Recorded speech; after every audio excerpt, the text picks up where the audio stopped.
Effectivement, ce partenariat stratégique entre la France et la Jordanie se manifeste dans le domaine de la coopération judiciaire. C'est un domaine très important pour plusieurs raisons. Tout d'abord, les racines communes de nos droits, puisque le droit jordanien est inspiré du droit romano-germanique et du Code Napoléon. Donc nous avons là des affinités électives entre nos deux systèmes juridiques. Mais c'est surtout une histoire de volonté politique et d'amitié entre nos deux pays.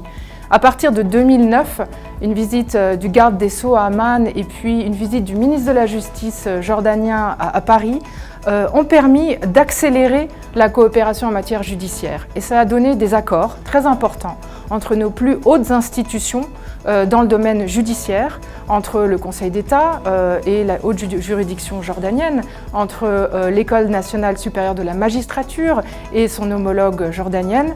Je ne rentre pas dans les détails, mais simplement pour vous dire que voilà, les institutions suprêmes de nos deux pays coopèrent de manière quotidienne. Quelle est l'importance de cet atelier régional aujourd'hui?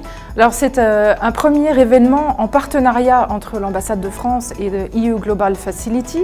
Nous sommes extrêmement heureux de cette coopération et c'est un premier atelier régional qui permet de rassembler vraiment l'ensemble des acteurs qui sont au front dans la lutte contre la corruption et l'évasion fiscale.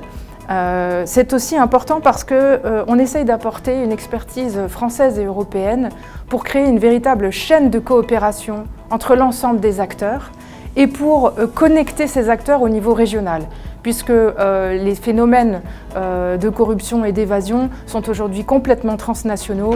Nous devons apprendre à travailler ensemble. Alors effectivement, aujourd'hui on a une sorte de consortium très intéressant puisque ça associe le EU Global Facility avec Expertise France qui est véritablement le bras armé de l'expertise française dans différents domaines et en particulier dans le domaine de la coopération judiciaire. Alors on espère que cette coopération, ce premier atelier régional, sera un succès et est une sorte de pilote, de projet pilote qui nous permettra de développer un véritable réseau de coopération dans ce domaine.